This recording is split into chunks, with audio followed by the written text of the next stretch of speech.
Bienvenue sur mon podcast Live from the Heart. Je m'appelle Anne-Claire Méret. Ça m'a pris des années de guérison, de thérapie et de coaching, mais j'ai finalement retrouvé le chemin de mon cœur, qui m'a mis sur la voie de la prospérité dans tous les domaines de ma vie. Aujourd'hui, je coach, j'enseigne, je crée des programmes, j'écris des livres, entre autres choses, et j'adore ça. Le monde se transforme à mesure que nous guérissons et que nous créons. Je sais que nous pouvons prospérer au niveau individuel aussi bien qu'au niveau collectif, si on retrouve le chemin du cœur. Nous sommes les initiateurs et initiatrices du nouveau monde. Alors on y va ? Si vous souhaitez créer depuis l'espace du cœur, vous êtes au bon endroit. Bonjour et bienvenue pour un nouvel épisode de Live from the Heart, le podcast. Je suis très heureuse aujourd'hui d'accueillir Céline Repetto parce que Céline et moi, on se connaît depuis un an et demi, je crois. Et depuis cette année, je sens que mon cœur s'est vraiment rapproché de toi, Céline, de par notre recherche commune de la vérité et cette envie vraiment de contribuer depuis l'espace du cœur et de faire rentrer la lumière dans toutes les chaumières, si on peut dire ça comme ça. Alors merci pour tout ce que tu vibres dans le monde, tout d'abord, et merci d'avoir accepté de nous rejoindre aujourd'hui. Céline, tu as créé une entreprise qui s'appelle J'alimente ma santé. C'est comme ça que j'ai commencé à découvrir ce que tu faisais. Et en fait, tu fais beaucoup plus que ça parce que tu aides aussi les gens à se réveiller et à s'éveiller. Et ça fait du bien de voir ce que tu crées dans le monde. Est-ce que tu veux bien nous dire quelques mots sur qui tu es ? Merci Anne-Claire de me recevoir dans ce podcast. C'est un vrai plaisir de pouvoir partager ces moments avec toi. Alors, moi, à la base, je suis préparatrice en pharmacie et j'ai toujours été, on va dire, amenée à vouloir soigner les gens. J'avais ça depuis toute petite. Et je me suis perdue, entre guillemets, dans le côté un peu plus médicalisé. Parce que je connaissais que ça à l'époque. Je connaissais pas du tout la manière de soigner holistique, avec des plantes. Donc je me suis mis là-dedans. Et ce qui s'est passé, c'est que au bout de quelques années, je me suis aperçue que j'arrivais pas vraiment à soigner les gens. Et au contraire, je voyais que les gens s'enfonçaient en fait dans leur mal-être. Et je me suis dit mais c'est pas possible. Il y a quelque chose qui va pas en fait dans ce que je suis en train de faire, qui est pas aligné. Et c'est pas ce que j'avais réellement envie de faire, c'était vraiment de guérir le monde. J'avais ça en moi, je voulais soigner le monde. Et je me suis dit, il faut que j'arrête parce que c'est pas à coup de médicaments et de vaccins que je vais soigner les gens. Et du coup, j'ai dévié, j'ai changé de profession, je me suis cherchée pendant longtemps, je savais pas réellement quoi faire, comment mettre ma mission au service de l'humanité. Et puis, petit à petit, je me suis dit, je vais me renseigner sur tout ce qui est homéopathie, plantes, phytothérapie, alimentation notamment. Voilà, je pense qu'on se rejoint aussi là-dessus, sur ce petit bout-là, Anne-Claire, sur l'alimentation. Et je me suis aperçue, moi-même, déjà dans mon corps, que l'alimentation avait un réel impact sur ma santé et du coup aussi sur les gens qui m'entouraient. Et de là, j'ai créé du coup J'alimente ma santé. Il y a très longtemps, en fait, j'ai déjà commencé avec une chaîne YouTube où je partageais en fait mon témoignage, ma vie, ma santé, parce que j'avais beaucoup de problèmes de santé à l'époque et comme tout le monde, voilà, moi je prenais des médicaments puisque c'était en plus moi qui les vendais, donc je me disais je vends des médicaments, à ce qui paraît ça marche, et donc j'essayais de soigner des symptômes avec les médicaments, mais je soignais pas la cause. C'est là que je me suis aperçue qu'il y avait une cause profonde et que les symptômes en fait était là pour révéler quelque chose, et de prendre des médicaments, c'était juste là pour camoufler le symptôme. Et après, moi, j'ai voulu m'intéresser beaucoup plus en profondeur à la cause, et donc je suis partie dans plein de choses différentes, l'alimentation, et après je suis partie aussi dans l'émotionnel, parce que je me suis aperçue que l'émotion aussi jouait un rôle énorme sur le corps physique.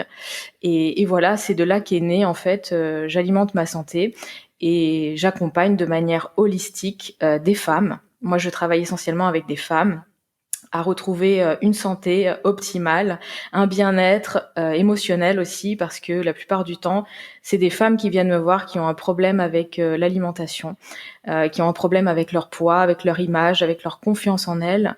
Et donc, je travaille là-dessus sur tous les points de manière holistique. Voilà, en gros, mon histoire. C'est merveilleux de voir comme tu as bifurqué et comme tu as réussi à créer quelque chose avec ce qui était au début l'une certainement de tes plus grandes difficultés, à savoir la santé et puis d'être bien avec toi-même, et comment tu as réussi à en tirer quelque chose de l'ordre de la vocation et vers un grand succès, parce qu'aujourd'hui, ton entreprise, elle rencontre un grand succès et elle est en constante évolution. Et je trouve que c'est vraiment admirable. Tu étais là au début et tu as rebondi super bien. C'est magnifique. Oui, oui, oui, tout à fait. Bah, je me suis cherchée quand même pendant un petit moment de savoir comment je pouvais mettre tout ça dans la matière. Encore une fois, on est catalogué à rentrer dans des cases. C'est-à-dire que moi, la case que je voulais, euh, dans laquelle je voulais rentrer, n'existait pas. Donc j'ai dû la créer. Parce que moi, on va dire quand j'avais 15 ans, voilà, en gros, on m'a donné le choix, on m'a dit voilà, dans la santé, tu peux faire ça, ça, ça et ça, et c'était des cases toutes prêtes. Et donc je suis rentrée dans une des cases parce que je savais pas, j'avais 15 ans, voilà, j'ai fait mes études en pharmacie. Et c'est après que je me suis dit mais en fait, moi, ce que je veux le transmettre d'une certaine façon. Et ce que je veux faire, ça n'existe pas aujourd'hui. Et je me suis dit, bah, pourquoi pas le créer de toutes pièces. Et c'est là que j'ai créé, en fait, J'alimente ma santé et ce programme qui est unique aujourd'hui et personne d'autre fait ce genre de programme pour l'instant. Waouh, quelle créatrice tu es! En fait, on oublie souvent à quel point on a des capacités immenses de créer ce qui n'existe pas encore. Et souvent, moi aussi, j'accompagne des gens qui veulent créer leurs activités dans le domaine thérapeutique, naturopathes, des thérapeutes, etc. Et souvent, ils voient pas comment ils vont pouvoir créer avec ce qu'ils ont appris. Et je leur dis, mettez-vous en mouvement, parce qu'il y a que le mouvement qui va faire que vous allez voir les prochaines étapes. Et toi, tu as osé, en fait, avancer sur le chemin sans trop savoir ce qu'il allait avoir derrière. Et petit à petit, je pense que tu as vu le chemin se dessiner au fil des mois, des années, du temps qui a passé, en fait. C'est exactement ça, Anne-Claire. En fait, ce qui m'a vraiment, ce chemin m'aura appris énormément de choses et notamment le fait d'arrêter de vouloir voir le projet terminé pour pouvoir commencer à le faire. Souvent, c'est ça qu'on nous demande en plus dans cette société, c'est bah, montre-moi un projet, on va voir un petit peu combien de chiffre d'affaires Un tu vas business pouvoir plan. faire, le business plan, le ci, le là. Sauf que moi, ce que j'ai appris vraiment, c'est que si tu veux réellement faire quelque chose avec le cœur, tu peux pas le faire avec un business plan tout prêt en disant voilà, ça sera comme ça, je vais gagner tant et j'aurai tant de clients, etc., etc. Et en fait, moi, j'ai appris au travers de tout ça que je savais que je voulais faire quelque chose dans la santé, je savais que je vibrais ça, mais je savais pas du tout la forme que ça allait avoir. Et c'est en osant, en fait, et je pense que la plupart du temps, on n'ose pas dans nos vies, on n'ose pas prendre la première marche et se dire, ok, je me lance et le pont apparaîtra au fur et à mesure que j'avance. Et j'adore cette allégorie je la raconte souvent, c'est l'image d'Indiana Jones qui je ne sais pas si tu te souviens de ce film. À un moment donné, il est face à un ravin Mhm. et il lit qu'il doit avancer et que le pont, en fait, apparaîtra au moment où il va mettre le premier pied dessus. Et là, c'est vraiment le fait d'oser mettre ce premier pas pour commencer à voir le pont apparaître au fur et à mesure que tu avances. Et c'est ce que j'ai fait. J'ai mis le premier pas et en fait, je savais pas du tout où ça allait m'amener. Et c'est à force de monter les marches que les choses sont venues à moi, que les personnes sont venues à moi, que tout a commencé à s'éclairer et que le programme, en fait, a commencé à exister à ce moment-là quand j'ai commencé à monter la première marche. Mais souvent, là où je trouve qu'il y a beaucoup de blocages dans les personnes que j'accompagne, c'est qu'on veut d'abord voir ce qui va se passer pour pouvoir le Oui, faire. Sauf c'est que ça. si on n'avance pas et qu'on commence pas, on peut pas le voir. Non, non, c'est pas possible. Depuis cet espace où on est sur notre canapé en train de scroller et de se dire oh j'aimerais bien avoir cette vie-là, mais seulement si j'ai une garantie que ça va être possible. Ouais, c'est ça, c'est Ça marche exactement. pas. C'est la garantie à chaque fois. Est-ce que tu es sûr que ça va marcher? Mais en fait, vas-y. Et si ça marche pas, c'est que c'était pas le bon chemin et la vie va te le rappeler et tu vas apprendre des choses en chemin. Moi, je me suis cassé la figure aussi pas mal de fois. Voilà, j'ai commencé à avancer et puis quand j'allais dans une direction, la vie me disait non, c'est pas là, c'est pas ça. Et en fait, je prenais pas ça comme quelque chose de dramatique ou un échec. Je me disais ah ben non, en fait, la vie, elle me dit juste que ce chemin-là, il est pas bon pour moi et donc ok, je bifurque, je tourne. Ah ok, ici c'est bon, donc je continue, j'avance. Boum, je me prends un mur. Ok, là c'est pas par là.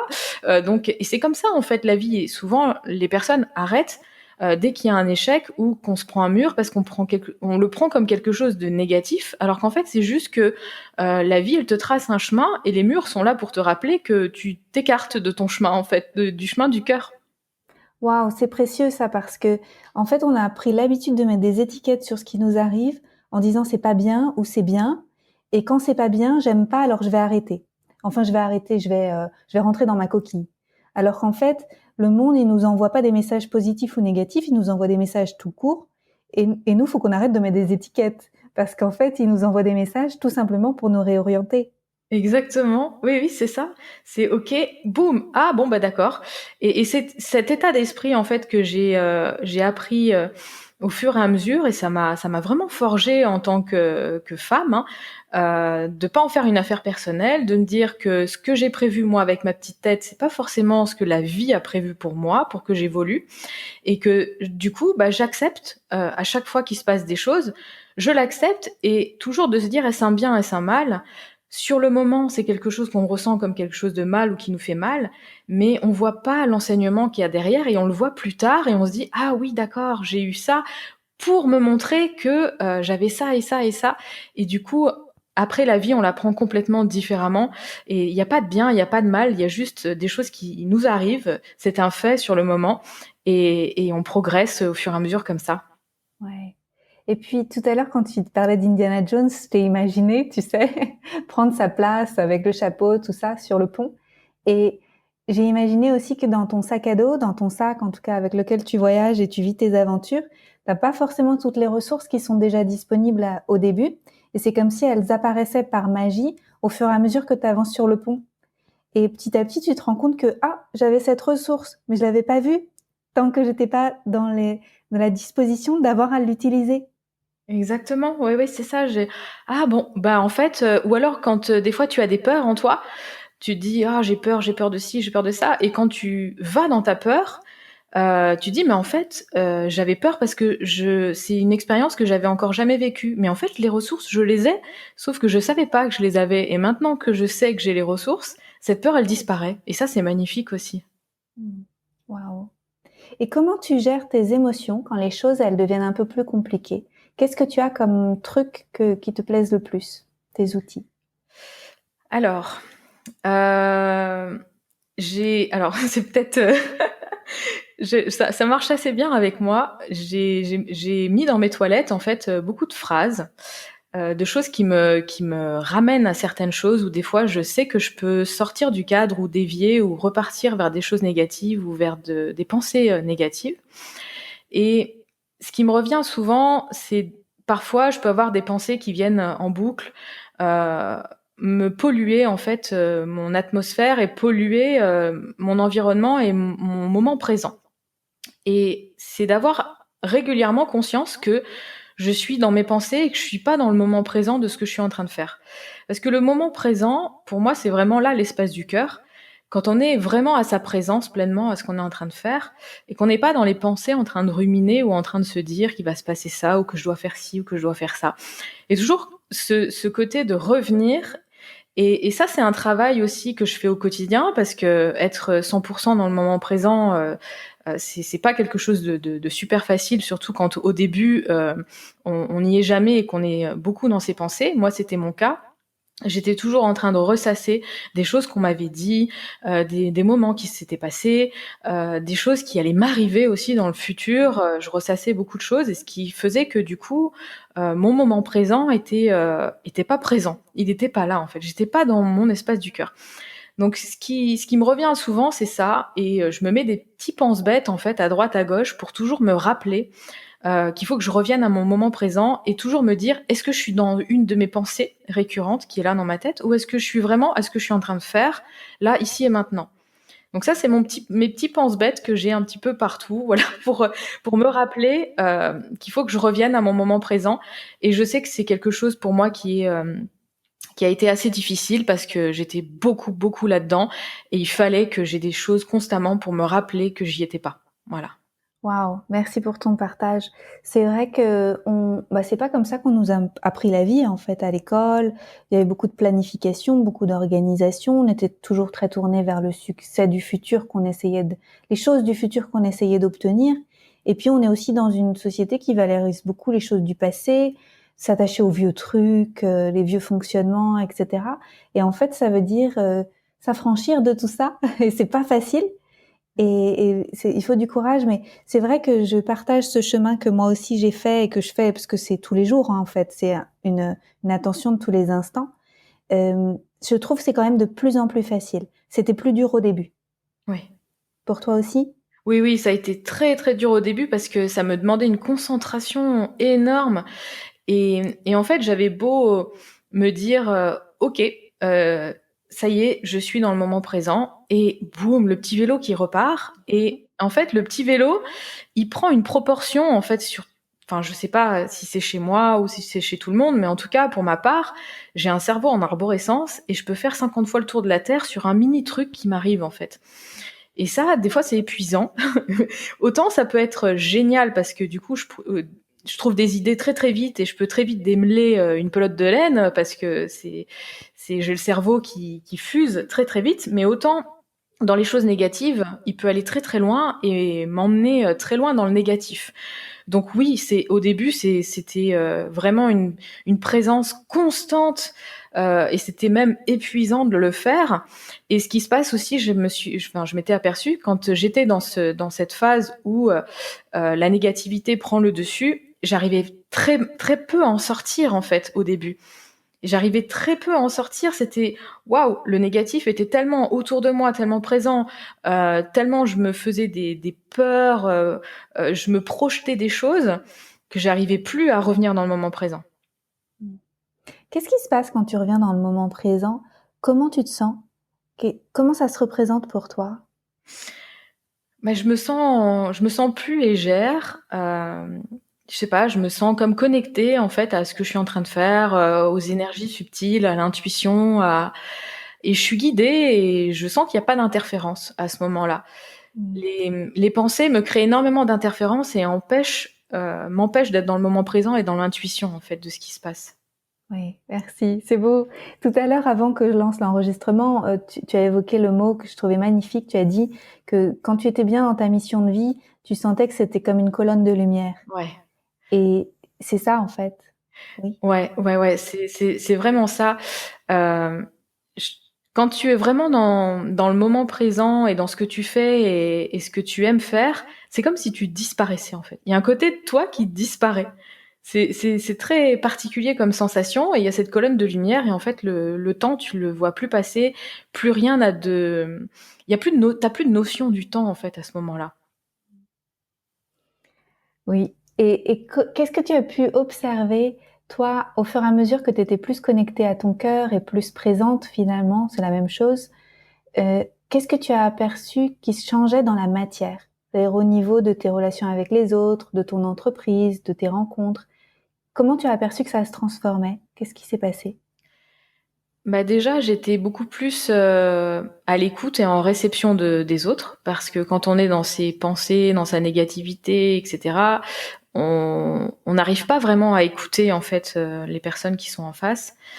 Hem Et je me suis aperçue aussi que quand j'étais vraiment dans le moment présent, ce qui se passait aussi, c'est que je disais tout de suite ce que je pensais, tout de suite mes ressentis, tout de suite mes peurs et je les laissais pas m'envahir et venir au fond de moi et se cristalliser en moi.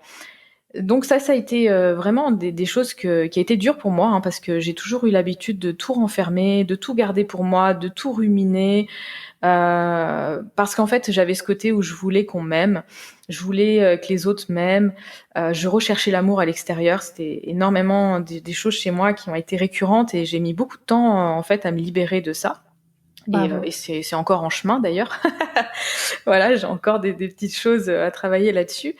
Mais c'est vrai que le fait de dire tout de suite ce que je pensais, mais comme ça me venait en fait, sans filtre, sans rien, juste d'exprimer en fait mes sentiments à l'instant T, et aussi d'exprimer ma peur, ce que je ressentais, sans me dire on va me juger ou on va me trouver faible ou vulnérable, parce que j'avais beaucoup de mal avec ça aussi, la faiblesse, la vulnérabilité, dire ce que je pensais, ce que je ressentais.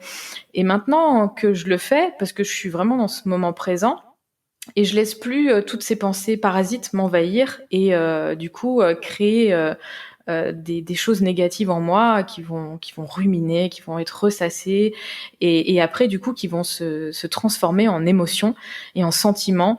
Et là maintenant je dis tout de suite les choses comme je les pense. Par contre la différence aussi c'est que au début quand je disais les choses, comme j'avais jamais l'habitude de dire les choses comme je les pensais, ça sortait en colère.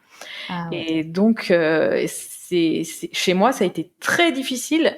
Et en fait, mon conjoint, du coup, je lui ai dit, écoute, voilà, en gros, ce qui se passe, j'ai jamais appris à exprimer ce que je ressentais au fond de moi. Donc, il est possible qu'au début, ça ressorte en colère.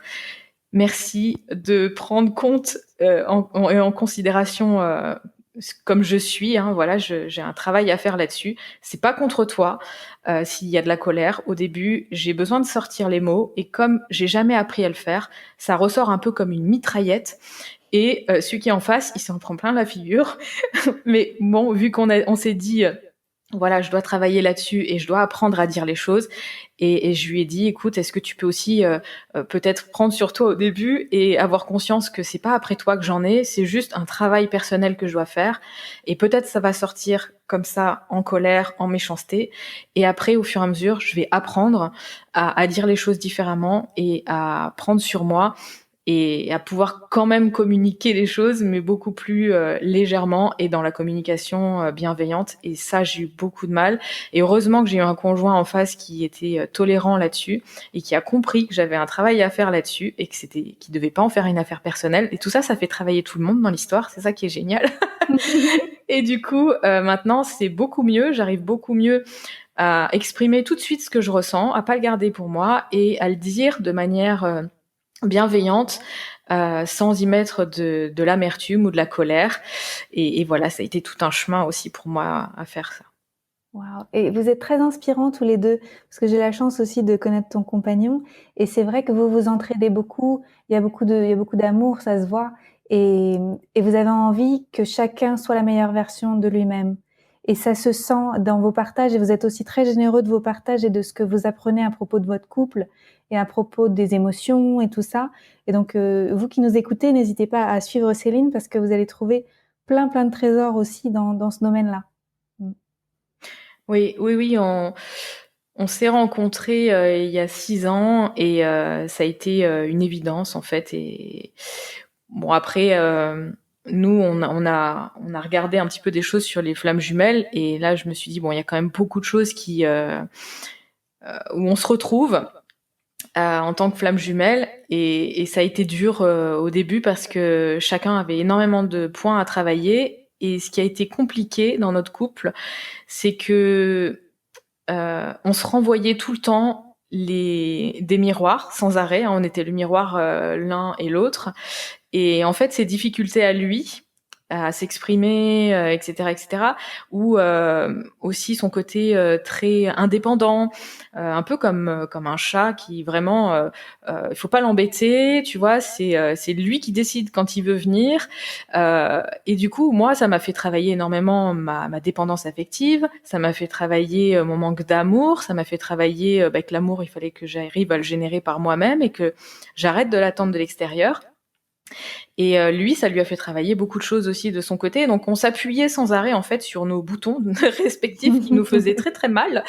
Et voilà, et ça a été en fait ça a été une révélation cette relation parce que ça nous a révélé l'un et l'autre la meilleure version de nous-mêmes. Et ce qui est génial, c'est qu'on a accepté tous les deux de faire un travail sur nous, chacun de notre côté et aussi en couple et aussi de voir le couple différemment plutôt qu'une idylle parfaite où tout va bien, les oiseaux chantent, c'est romantisme et compagnie.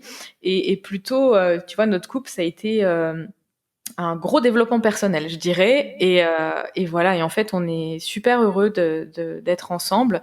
Et avant toute chose, ce que moi j'ai dû travailler, c'est d'abord d'être heureuse d'être avec moi-même, et que mon couple, c'était la cerise sur le gâteau qui faisait que le couple était une troisième entité. Parce que moi, dans ma vision, le couple, c'était une seule entité. On devait tout faire pareil, on devait tout faire ensemble.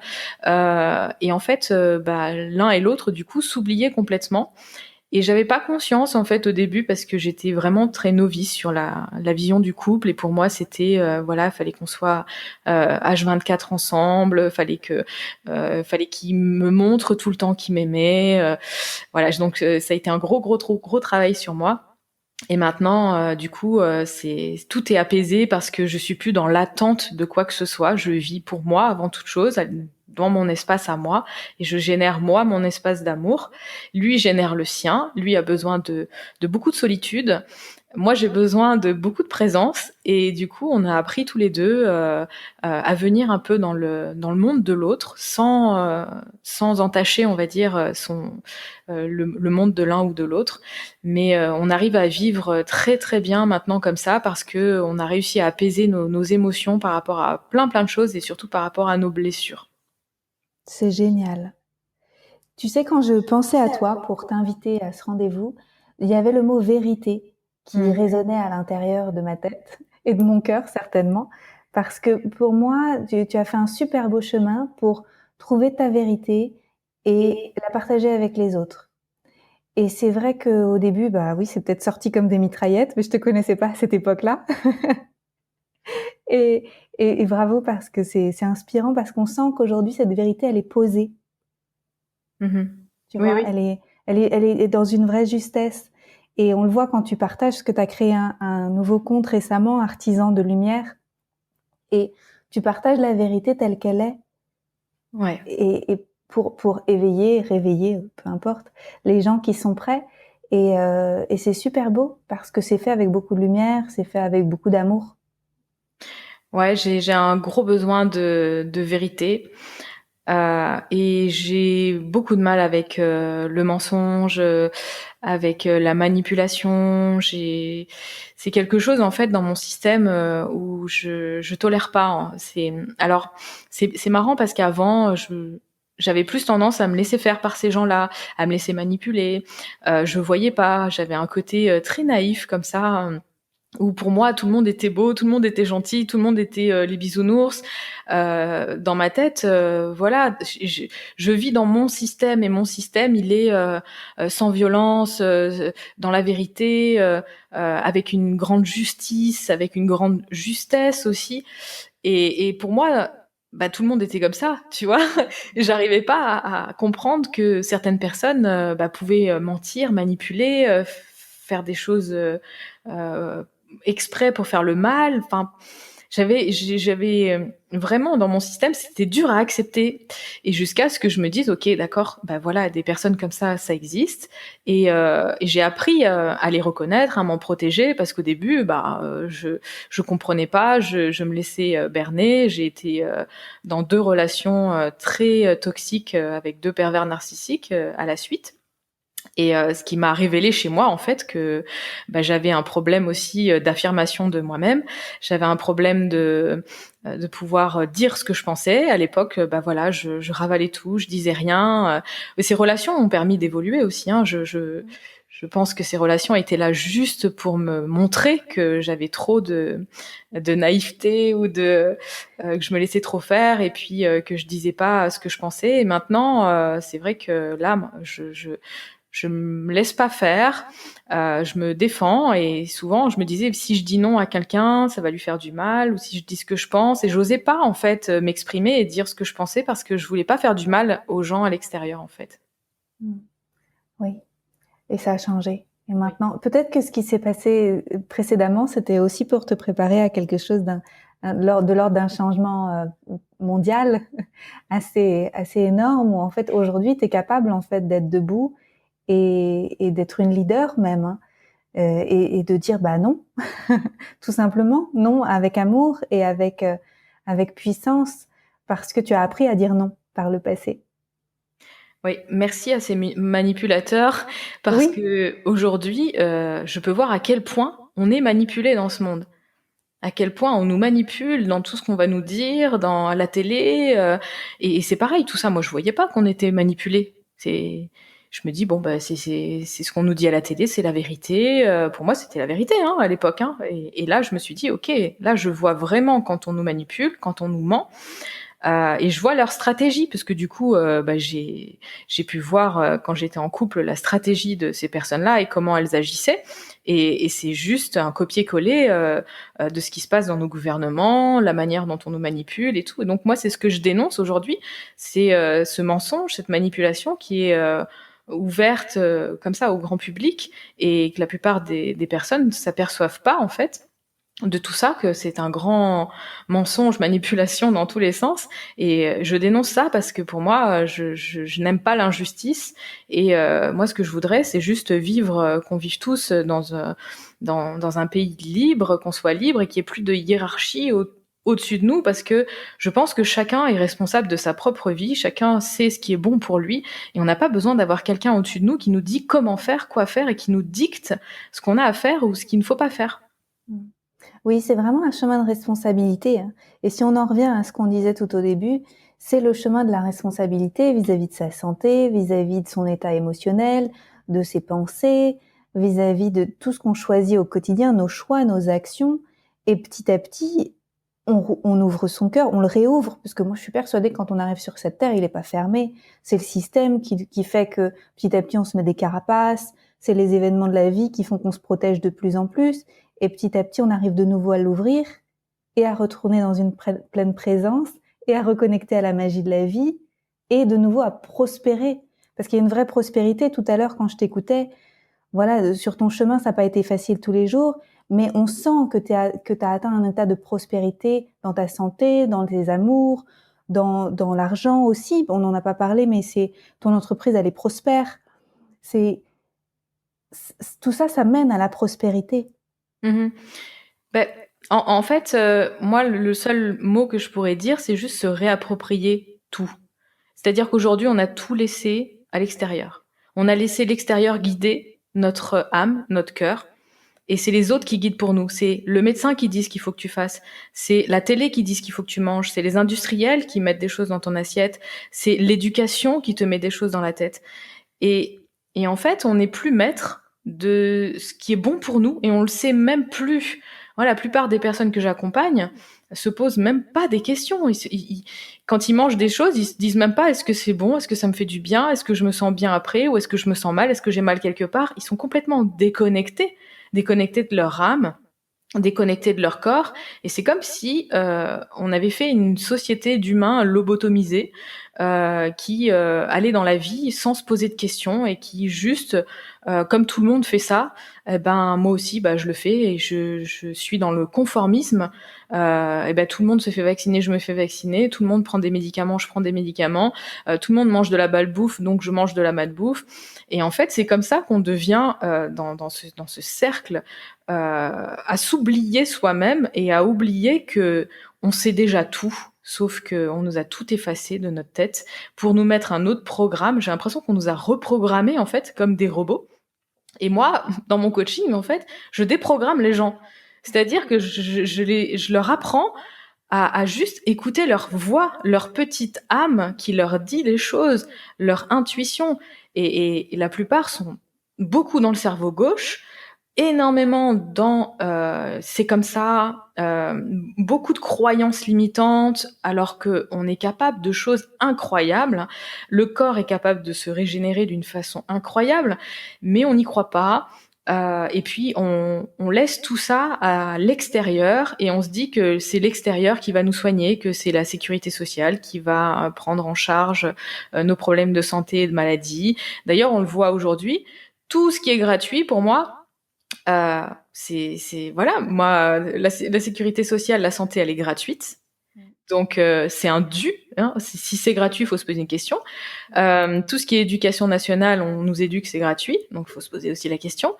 Et là, pour moi, il y a un problème de valeur. C'est-à-dire que aujourd'hui, tout ce que tu veux faire qui est pas dans la santé conventionnelle, médicaments et compagnie et médecins, tout est payant en fait. Dès que tu vas dans une médecine parallèle, dès que tu vas voir un naturopathe, dès que tu vas voir un ostéopathe, dès que tu vas voir même quand tu prends de l'homéopathie qui a été déremboursée là au 1er janvier, c'est des plantes, tout ça c'est payant en fait. Ça c'est voilà, tu dois payer pour ça parce que tout ce qui est gratuit au final, voilà, moi maintenant je me dis attends, si c'est gratuit, c'est que ça va pas.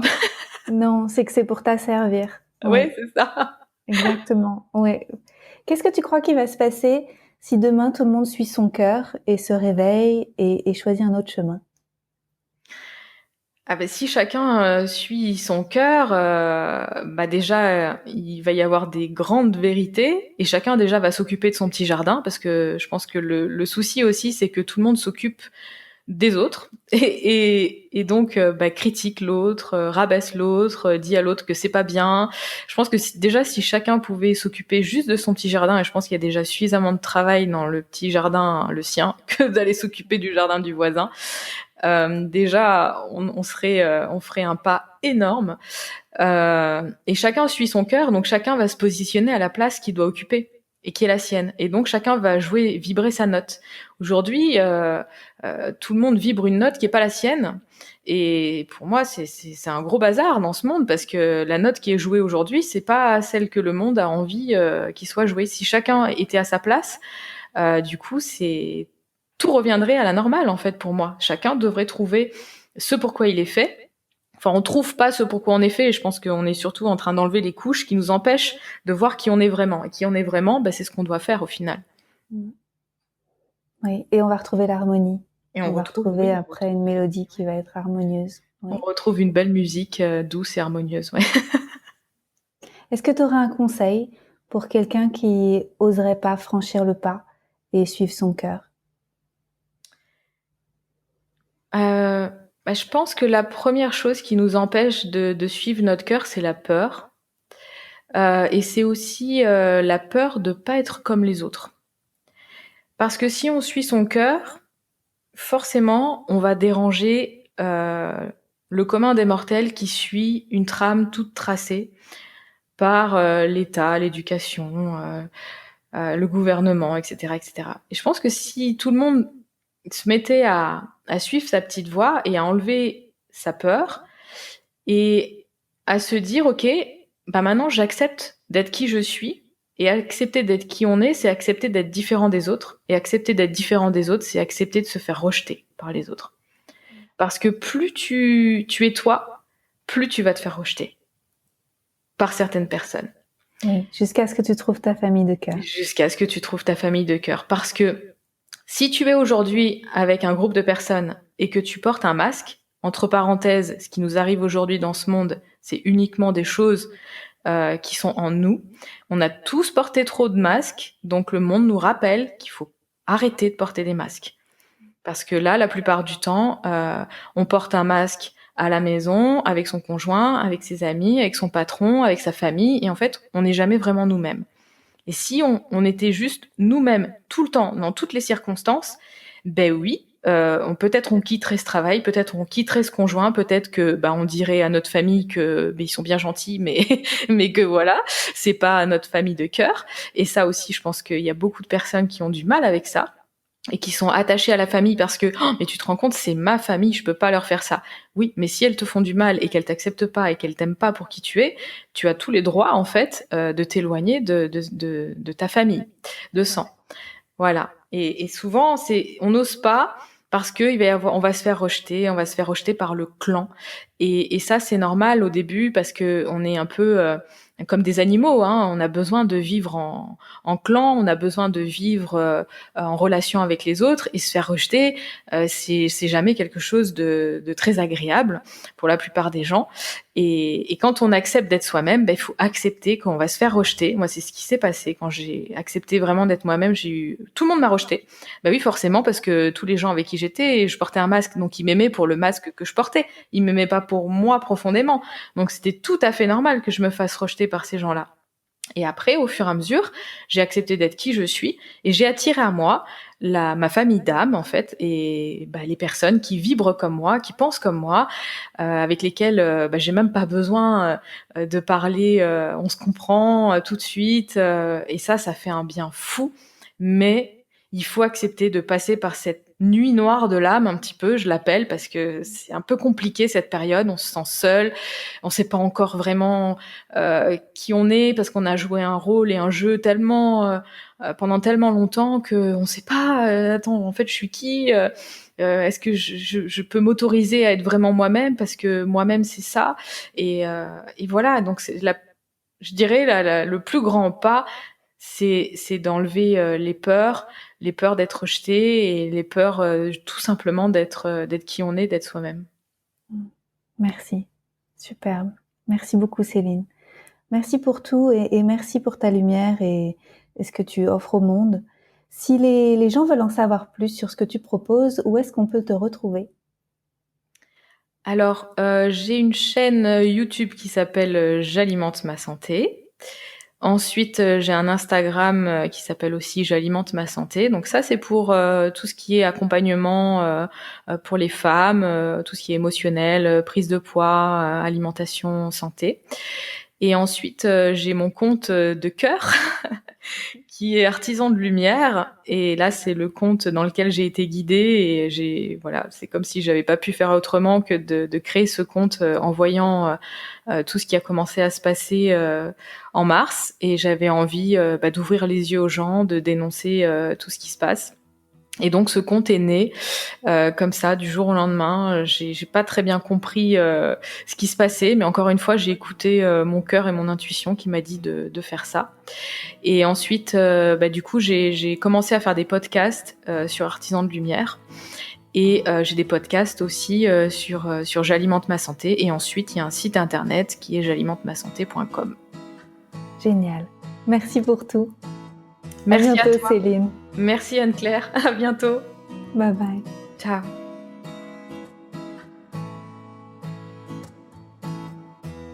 Merci pour votre présence. Si vous avez aimé cet épisode, je vous invite à le partager avec vos amis et à suivre le podcast pour être au courant des prochains épisodes. Et suivez-moi sur mon site internet anneclairemeret.com et sur mes réseaux sociaux pour être au courant de mes prochains programmes et formations. À bientôt!